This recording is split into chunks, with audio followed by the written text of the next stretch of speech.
College education, of course, necessary, but that's not the most fundamental thing that we need. I think during King's Report, right? I gave the example of Bill Gates. Is Bill Gates a successful person? Financially. Well, but there's the story, perhaps apocryphal, that when John D. Rockefeller died, someone went up to his accountant and said, "So how much did he leave behind?" And the guy said, "Well, I think he left all of it." So when Bill Gates goes to the spirit world, he's not going to take any of his money with him. He's not going to take his gadgets with him, right? He can't take his operating system with him. He's not going to take any of his computers with him or his cell phone or anything like that. He's going to take his love with him. But we see recently that his marriage failed, and that actually now is turning out that he had a string of affairs with women around him. So he was another example of how power corrupts.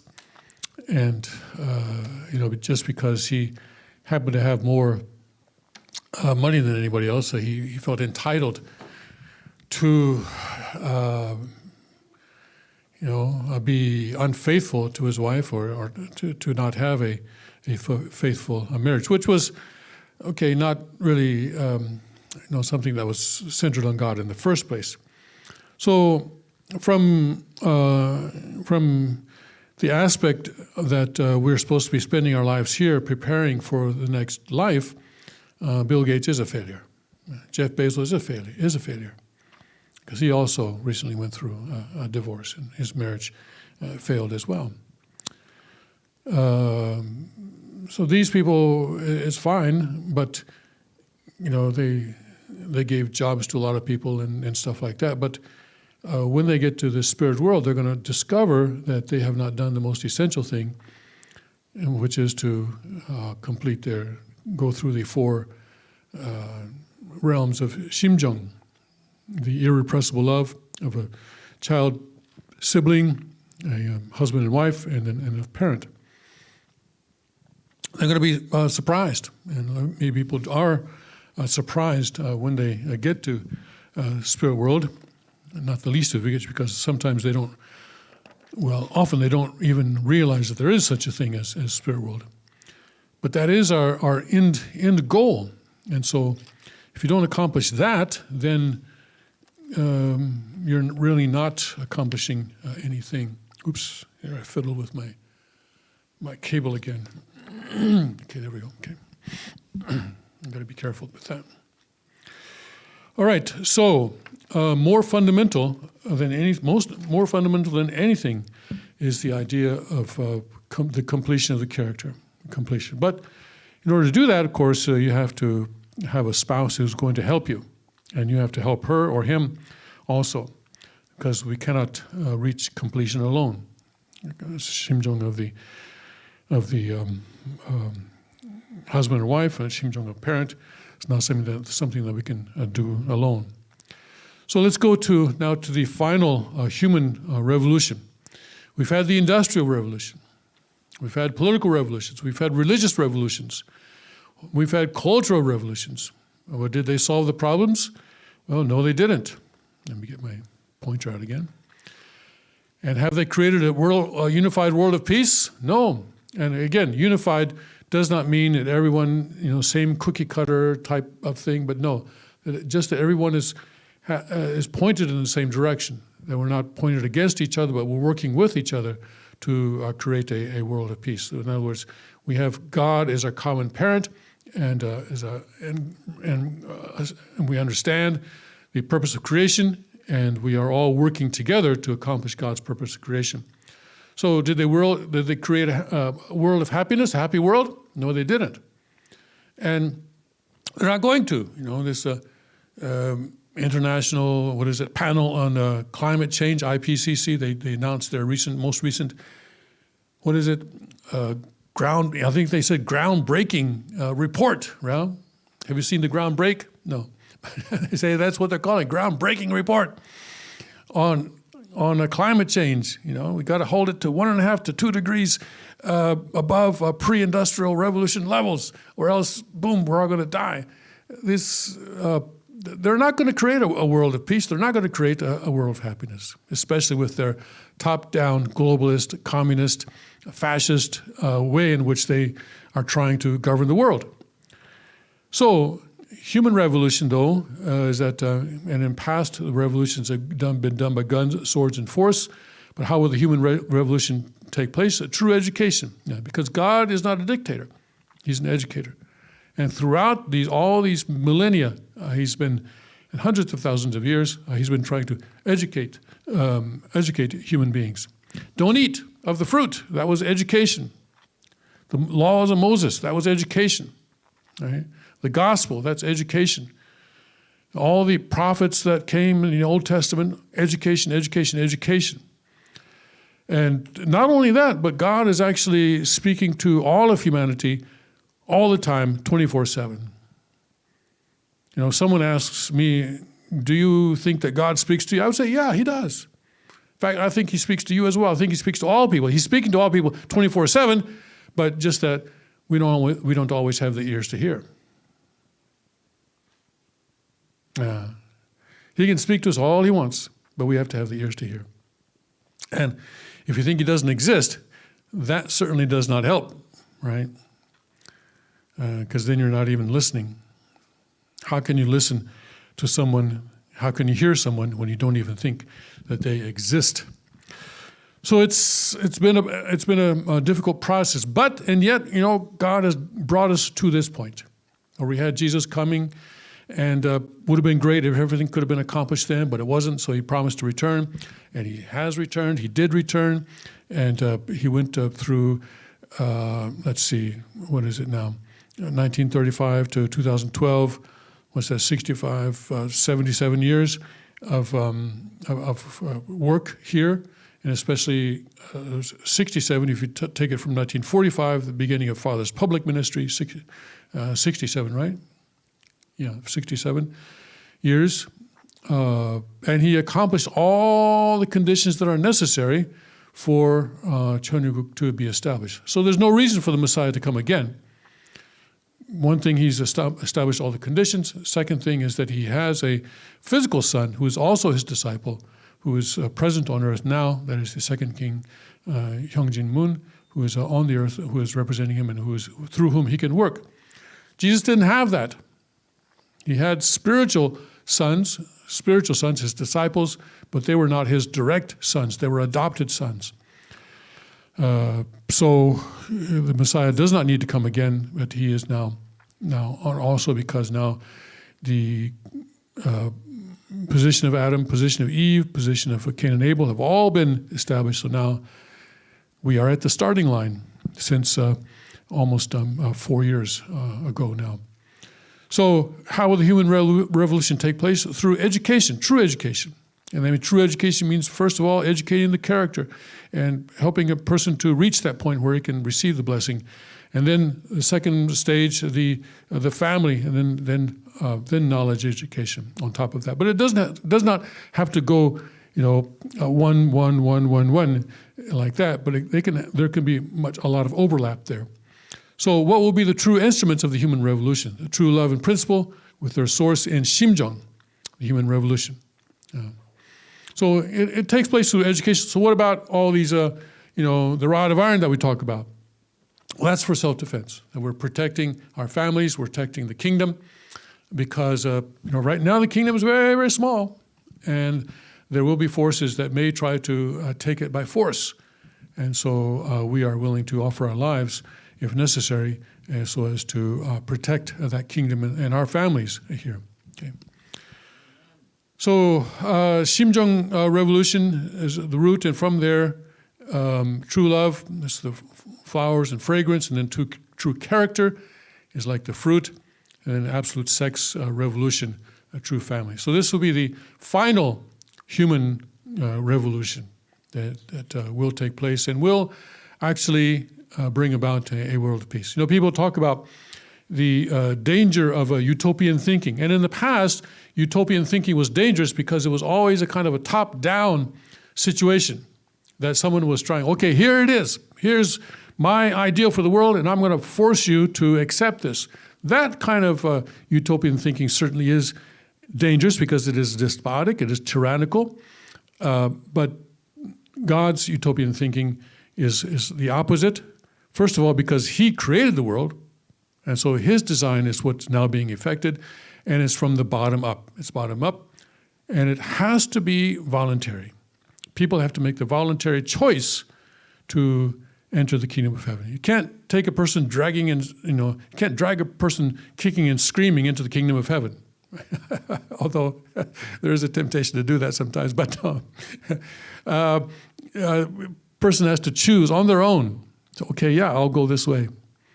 And that voluntary choice is what God wants and desires, and that is the purpose of the education. But that is also the reason why he will not intervene in our portion of responsibility. And that's a tough one sometimes, but that's necessary. You cannot force someone to accept God or his truth. The relationship between God and the creation. So God, can you see all that? Probably not, huh? Let me use my...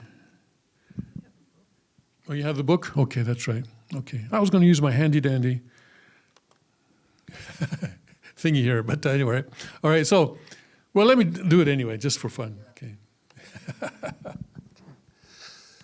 Okay. So God has internal nature and external form. We say that he has dual characteristics of internal nature and external form.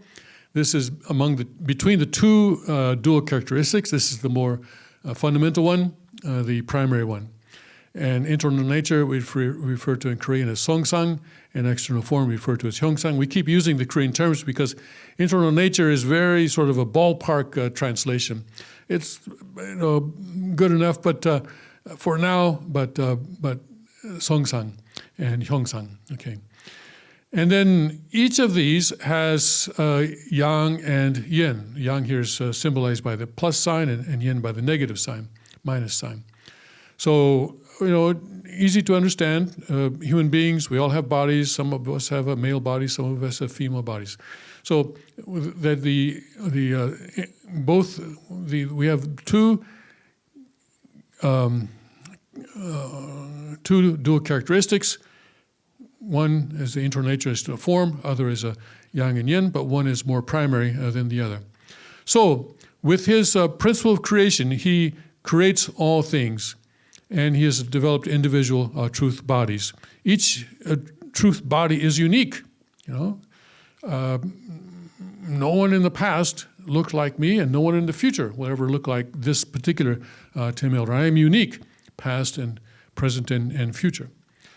I know there's maybe some people who look extremely similar to me, perhaps, but not exactly.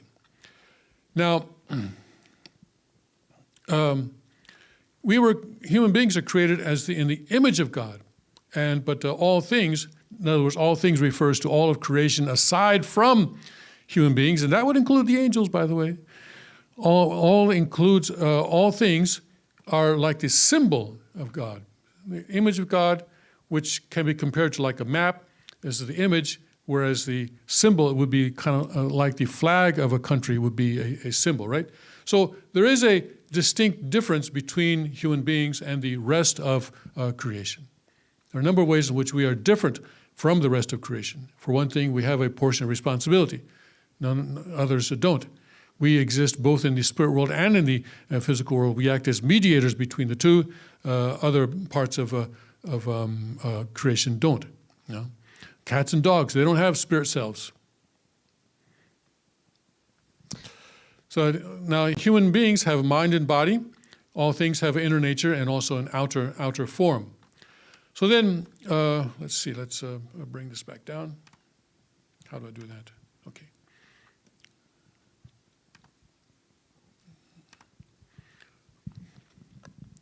So in this, let me see, how can I do this? Oh, I can't do that. No, I can't. Okay, I got to do it this way. Okay. So the relationship here between the two is that God is the subject partner, and all created things, including human beings and all the rest of creation, are all the object partners in this relationship with God. God is the cause, we are the result of creation. He is external, he is internal, we are external. He is vertical, creation is horizontal, and God is invisible, and the creation is tangible and visible. So God is in the masculine subject, and he's a feminine object of status, or status. I like to use the word status, not necessarily position. Now, human beings in all things now, human beings, some of the things that make us unique is that we can imitate, we can use our voice box to imitate almost any other creature in creation. You ever heard someone make a duck call? Lisa, she was very good at this, wasn't she? I miss her. Lisa Ellenson was very good at sounding like a duck. In fact, most ducks believed her. They were sure that they were going to get some absolute sex if they just went to that duck call, but they didn't. They got something else. Yeah. Whereas a dog cannot make a sound like a cat. Maybe some can, but then it gets on TikTok and gets 1 million views if that ever happens. So they can only make their own sounds, and we are able to possess all things, and they have their own elements and qualities, and the creation is designed and created to resemble human beings. We have hair on our body, and so the plants resemble that, plants of the earth. We have skin, just like the earth has crust. We have muscles, like the earth has substrata. We have veins, like the earth has these underground waterways. We have a skeleton, like the earth has a rocky mantle. And we have bone marrow, like the earth has a molten core. So this is a God, and human beings and all things are in this kind of a relationship. So human beings are in a very unique situation, and that's another reason why it is very destructive to God's ideal to think of human beings as having evolved from apes or from creation. Yeah.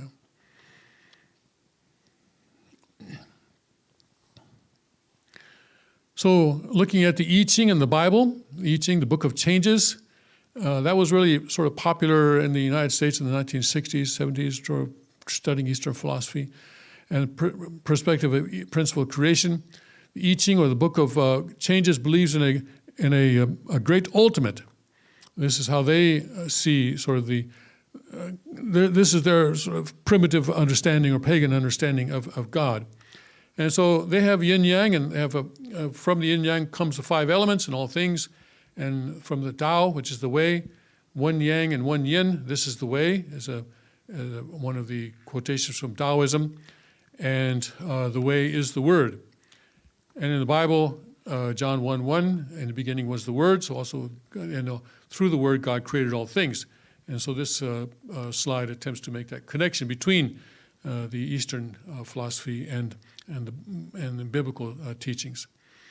So, but the principle has God with 2 sets of dual characteristics, and this is important because, as you'll see, this is how you get a personal God, a God of character, a God of personality. The fundamental issues of the I Ching in the Bible are explained by the principle of creation, allowing for the unification of Eastern and Western philosophy, because I Ching, you have Te, which is the great ultimate. And the I Ching does not have a concept of an internal nature and external form. It only has the concept of a yang and yin. In fact, they reverse it, saying yin and yang. So it cannot explain that God is a being of a personality. Whereas in the Bible, there is no dual characteristics either way. So God the Father explains that God has personality, but does not explain God's attributes. And so it is in that sense that we say that OSDP and the divine principle in general, our Father's teaching in general, gives people a much clearer view of God, so that people can develop a much closer relationship with God. And that's what is important, because that's the first thing that is necessary to create, to develop a world of peace. If we don't really have certain knowledge, that we don't know God with a certainty, if we're still doubting, does he exist? Does he not? We're not going to create a world of peace. But everyone in the world has to have that certainty of God's existence for us to have a world of peace. Now, the UN, the IPCC can do all they want. It's not going to work. And then the theory of, wait a second, I'm sure I changed that. Wow, okay.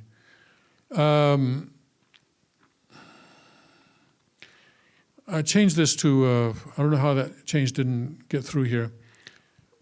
I used the word ontology here, okay?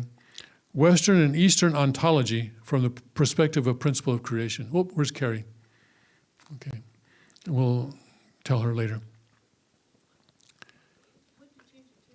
I think I supposed to. So the Eastern and Western, or Western and Eastern ontology from the perspective of the principle of creation. I explained in the beginning that 원리본체론 is actually a Korean translation, or Chinese/Korean/Japanese translation of ontology, and how in the 19th century they were trying to import the term ontology from English and German into the Asian languages. And this is one of the words that they decided to use, to create. And here, we should use that word here. I wonder what happened. So anyway, Western ontology, here let's use ontology rather than that. Here, forms and material. We're referring here to the ancient Greek philosophers' ontology. So forms and material, Plato, Aristotle talked about these kinds of things. They had some idea of God's dual characteristics of internal nature and external form. And then the Eastern ontology with the yin and the yang have some idea of God's dual characteristics of yang and yin. So uniting these together then brings that. But that does not mean that Father went and grabbed this from here and grabbed this from here and created the no. And actually, this is the one correction I would make to Richard's presentation yesterday. Father did not come up with a divine principle by studying the Bible. Okay? Now, he got the principle from God. Now, in order to help people understand it, he would go through the Bible. And in fact, if you ever saw Father's Bible, it was he was underlined all the way through. But he could go through the Bible and say, "Oh, look here! Already God has already taught this," and just that people didn't realize it. So he certainly knew the Bible. In fact, he knew the Bible better than I would say anyone. But he did not get his teaching from the Bible. He got his teaching from God. Thank you, Carrie. In what number are we on? 144.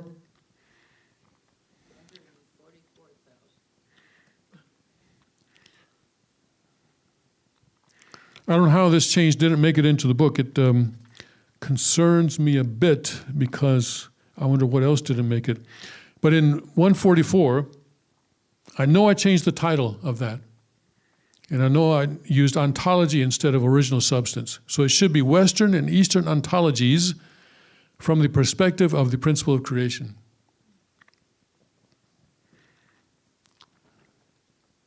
And also, then also below that, you have original substance in the West. Let's make that Western ontology, and then below that, Eastern ontology. Okay?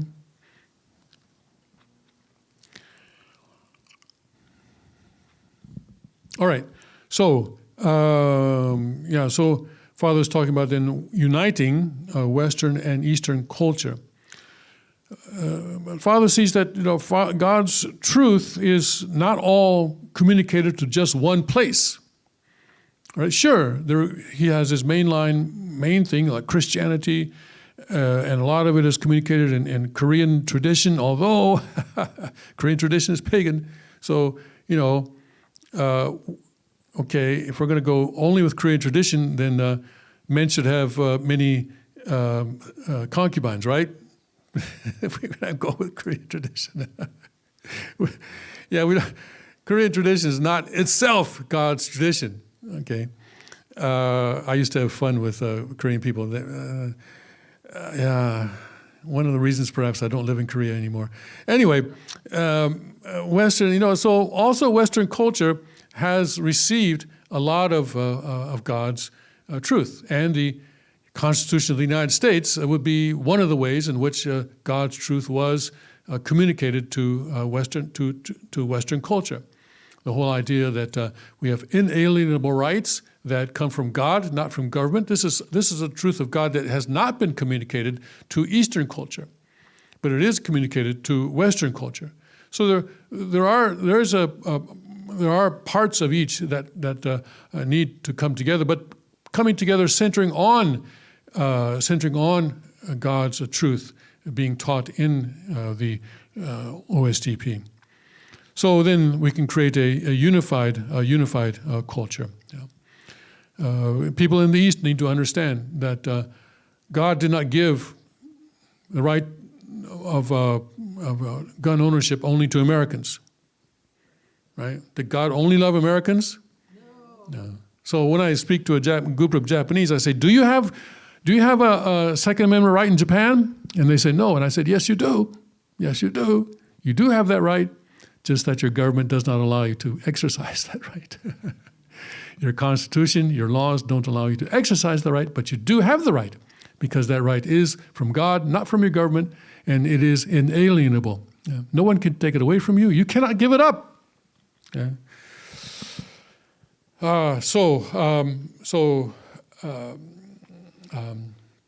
Slavery also in Korea ended when Protestantism came to Korea, and this whole idea of men in the scholarly class having concubines also ended when Christianity or Protestant Christianity came to Korea.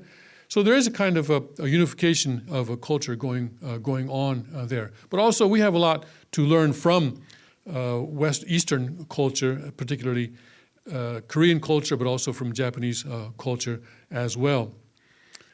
All right, so then any questions before we go to universal prime energy and other stuff like that?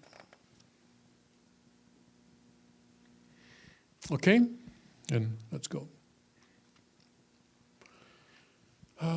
We started at 1 o'clock, right? Okay, I want to maybe try to be a little bit more aware of the time. I say that, but universal prime energy, give and receive action, and the four-position foundation. All right, existence requires energy, and universal prime energy is the fundamental force for God's existence. So God too cannot exist without energy or a fundamental force. And also, universal prime energy is a causal force that gives rise to the energy that allows all created beings to exist. So that we're talking about two different things here. One is a universal prime energy, and then I think we're going to come a little bit later on. But anyway, right now we're talking about the force, the fundamental force that allows for God's existence, and this requires a give and receive action.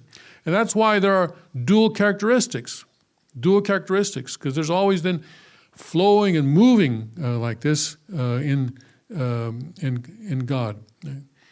Okay, so when there's no energy, then there's not going to be this kind of existence with God.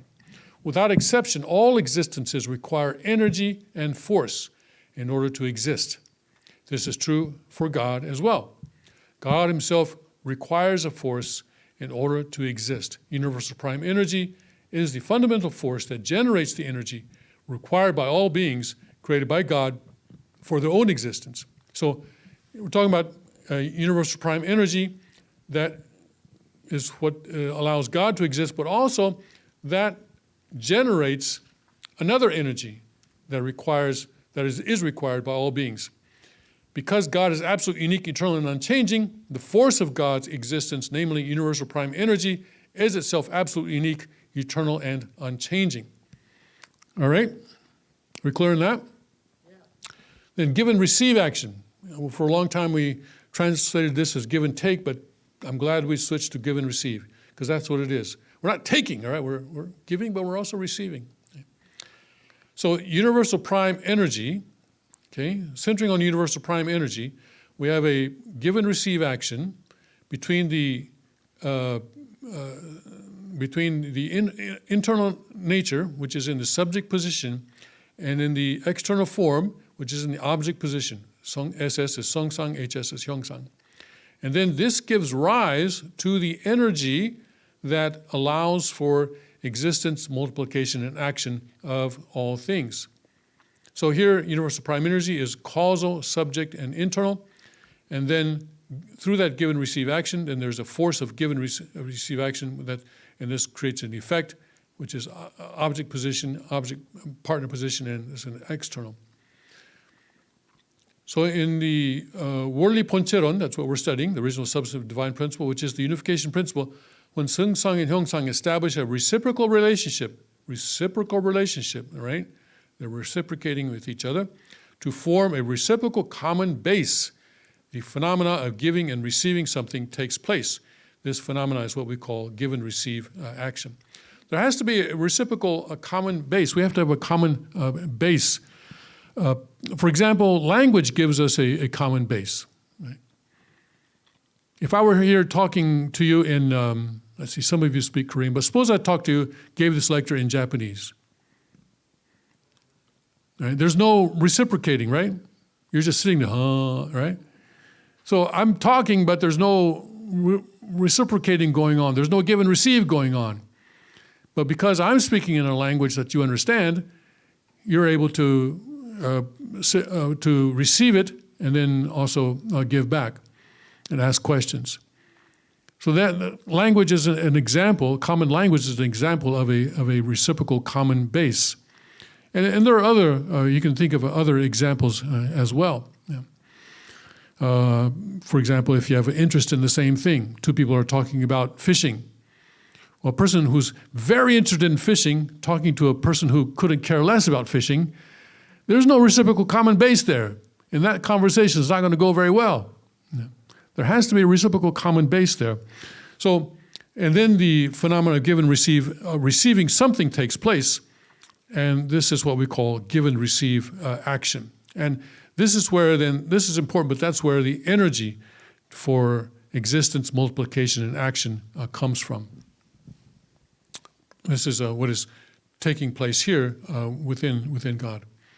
Here, when we say two partners establish a reciprocal relationship, we mean that they face toward each other.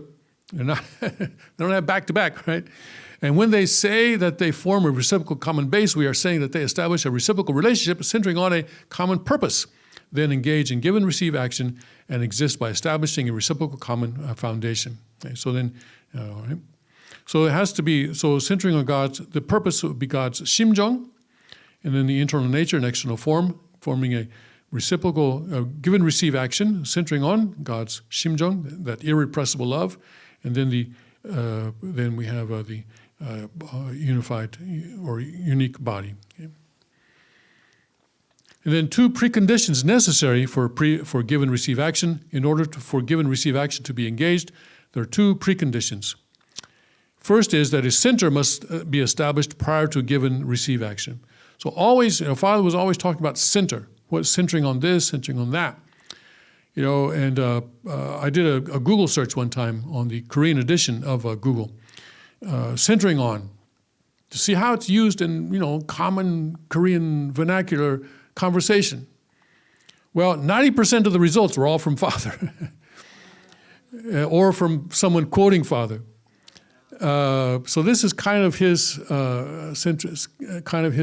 his trademark, I suppose. And unfortunately, in the translation, the translators say, we want to have a better English style, and so they edit that out. But that's bad. That's one of the things that tells you, okay, this really is Father's speech. If you can go through a whole speech without one single centering on, hey, this is fraud.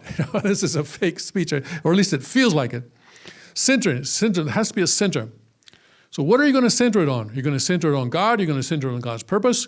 You're going to center it on Satan. You're going to center it on what? You're going to center it on yourself. What are you going to center it on? Second condition, following the completion of give and receive action, he said result must appear. There has to be a result. So just a sort of a misfire, kind of a give and receive action without a result would be like a misfire, wouldn't it?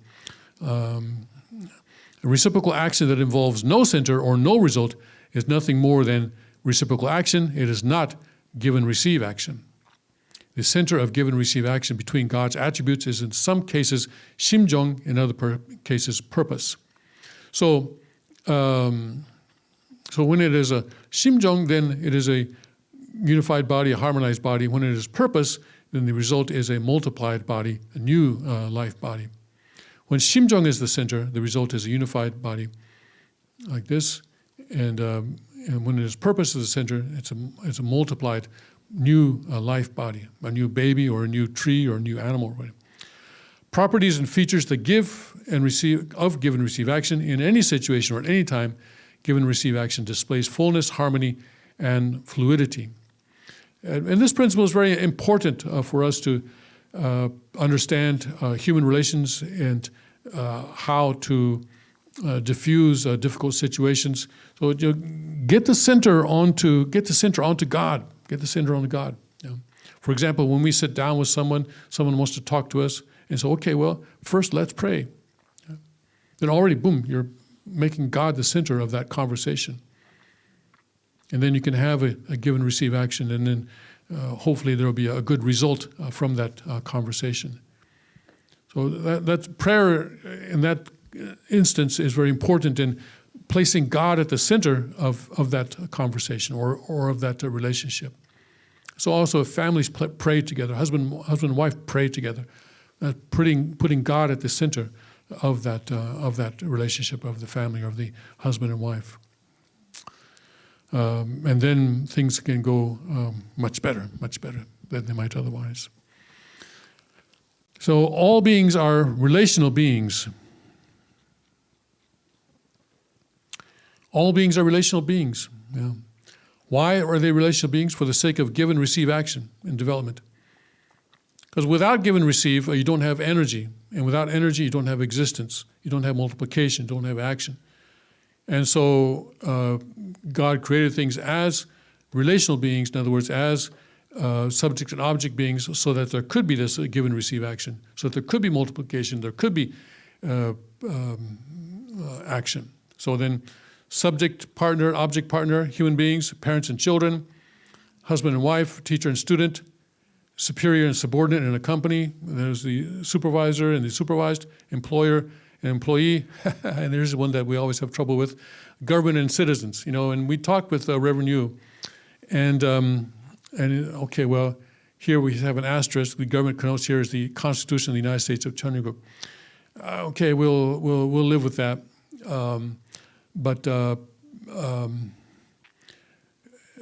And this is one of the things that God has revealed to the West that Eastern Asian people especially need to learn, which is that government is not in the subject position, not in the subject partner position. And you can tell, when the family pledge, what does the family pledge say? Our government, the center of Cheongguk, or the owner of Cheongguk, is that what it says? No? Our government, the owner of Cheongguk. Not what it says, right? So the government is a creation of the citizens. So the citizens are the creator, and the government is the created being. So it would seem to me a problem to say that the created being is in the subject position and the creator is in the object partner position. Now, Reverend, you would say, but you have a president who is always praying for his people and is always working for his people and sacrificing himself for these people and things like that. Yeah, but actually representative of true parents on earth is not the president. It's the king. Yeah. And the president is chosen by the people. The king is not chosen by the people, if you look at the Chinese Constitution. And the king is chosen by God, but also by the previous king. So the king is in that lineage that starts with true parents. The president of a country is chosen by the people in the Constitution through the House of Representatives. So I know we have this asterisk, and we're trying to sort of fit this square peg into a round hole there, I feel. But anyway, this is, I think, an example of where East Asian people need to learn what God has revealed to the West. Yeah. So in animals, you have a male and female, and obviously there's a give and receive between male and female, and that's what produces more animals, right? In plants, you have stamen and pistil. In minerals, you have the positive charged ions and the negative charges. And the planets revolving around the sun, and the moon revolving on the earth, and earth around the sun, and the subject-object positions. Okay, and then here, arteries and veins, also in subject-object or inhalation, exhalation, subject-object. And also in Bible, Matthew 7:2, the judgment you give will be the measure that will be the judgment you receive. The measure you give will be the measure you receive. Okay. So the Bible is full of these kinds of examples, and Matthew 7 is one of those examples. As long as I have my Bible here, why don't we just look it up?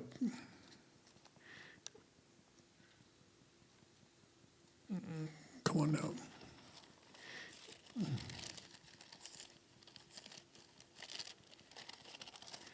Matthew 7.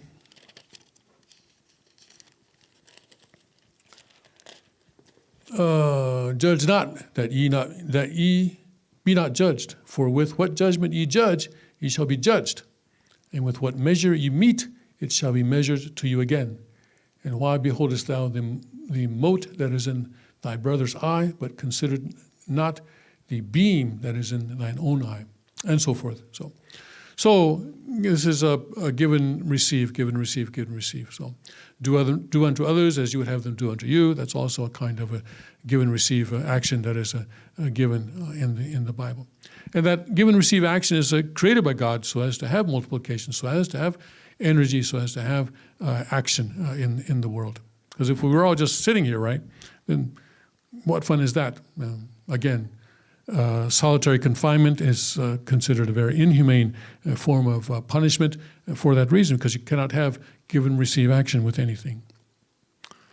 So action of conscience from the perspective of give and receive action, the force of conscience is generated by give and receive action and acts upon all people, guiding them toward goodness.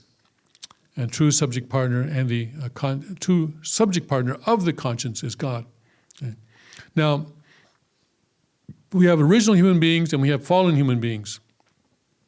With original human beings, the conscience is fully aligned and connected to the truth.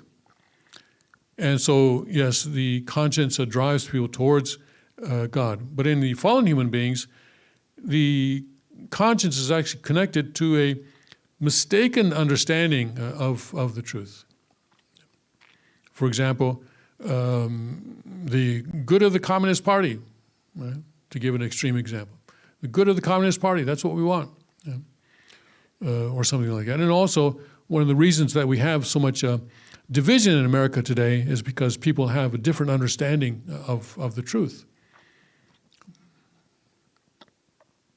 They mistakenly, so it has to be the educated conscience. Again, God is not a dictator, he is an educator, so he's always educating. Yeah. So with that then, when it's connected to the mistaken understanding of the truth, then it can go in the lead people in a mistaken direction.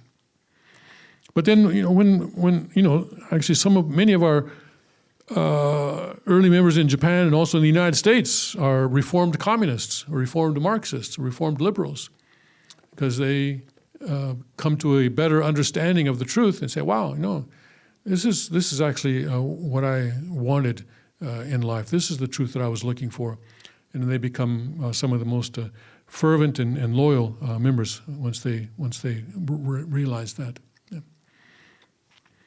And fall and salvation from the perspective of give and receive action. So in completed human beings, God and human beings like this, but then in the fall, human beings cut off our relationship with God and instead formed a relationship with Satan. And that was also then a give and receive action was formed with Satan. So salvation then is a human being that has a relationship with the Messiah, that God sends his Messiah to the earth as the new Adam. First Adam didn't work out, so sending another Adam, and also as the sort of the visible God that people can see and relate to. He's the way, the truth, and the life. And so the human beings form a give and receive action with that Messiah, and that Messiah himself is having a give and receive action with God. And then human beings then are able to cut off that relationship with Satan and receive salvation in this way. So action of the original mind and the conscience from the perspective of give and receive action is that God and the original mind is that latent understanding of goodness that is within all of us. Even the most evil person still has that original mind, which is the latent understanding of goodness. And for example, you see that criminal leaders, mafia leaders, will still want their children to grow up not in the family business, but to become good people, because they know that what they're doing is wrong. And so then God is in the subject position to the original mind, which is in the object partner position, but then the original mind then is in the subject partner position to the human body, and then the body being the object partner position. And so then this is how in the completed human being, then in the original human being, the original mind acts where God works through the original mind to be with that person. And God's 심정 then is then also communicated that way. And the conscience then also then precedes one's parents, precedes one's teacher, and precedes God. Because the conscience knows us better than even our parents or our teachers, and even better than God, our Father said. Yeah. And but when we feel the pang of conscience, this is when we are doing something that we know is wrong. Okay? And then the four-position foundation, we have the center and the subject position, the object position, and then the result, the reciprocal action. Because the give and receive action between Songsang and Hyongsang is accompanied by a center and a result, give and receive action always establishes these four positions. The center, Songsang, Hyongsang, and then the result. According to the expression, four-position foundation refers to the spatial manifestation of Songsang and Hyongsang that results through their give and receive action, centering on the center. So actually, this is how God created space. Time and space. Talk about time and space. We'll talk about time in just a minute, but there's space. Yeah. So always there is the center and there is the result, and then there is this a reciprocal relationship between a subject partner and an object partner, making the four-position foundation. And then we come to origin, division, union, action, and the three objects purpose that Carrie was asking about, and the four-position foundation. So an origin, division, union, action actually is how God created time. Yeah. All phenomena have both a spatial-related and time-related nature. When we describe the give and receive action between the four elements, that's center, subject, object, and result, in spatial terms, we call this the four-position foundation. However, when we describe their give and receive action in time-related terms, we call this origin, division, union, action. And origin, division, union, action refers to the temporal manifestation of subject and object that results from their give and receive action centering on the center. So here the center, or God, you can say, divides himself or projects himself into the world as, like, let's say, for example, a man and as a woman, and they have a reciprocal relationship, and the result is a child, or the result is that relationship. So here, then God is then this result then is also relating directly to God. So the origin, this is absolute, and division is relational. So there's a relationship between there, and union is a harmonized union. So this is where Marxism gets it wrong, right? Because Marxism says that they're not reciprocal relationship, but struggle relationship between two things. This is what brings about a synthesis. Their understanding is that you have a thesis, you got your antithesis, because a thesis always contains a contradiction within itself, they say. So that antithesis within the thesis at the beginning is small, and in, like, for example, the workers, right, within the company, and the capitalist is strong, but the workers grow and they grow and they grow and they unite and they put all their forces together, and finally they're able to overcome the capitalists, and boom, they have a revolution, and they have a new synthesis, which is the proletariat, the rule of the proletariat. But here we're saying that Father's saying that no, subject and object are harmonized, centering on a common center. They're not contradicting each other. They are working together, centering on a common center. But each of them is a different projection from God. Different projection from God. So in the case of a company, then the owners, let's say the owners and the employees are subject and object position, you can say, but they are not in conflict when they are centered on a common purpose. Purpose would be for the development of the company, and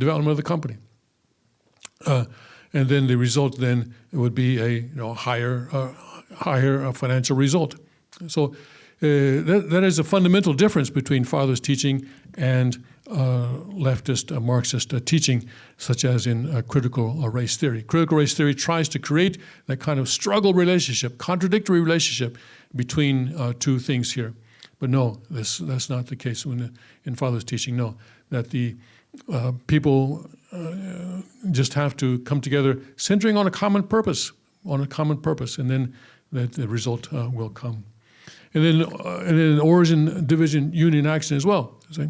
This relationship. This is a relational division. It's a division, but it's relational, and they're working toward a common purpose that can create a new life body, a new result.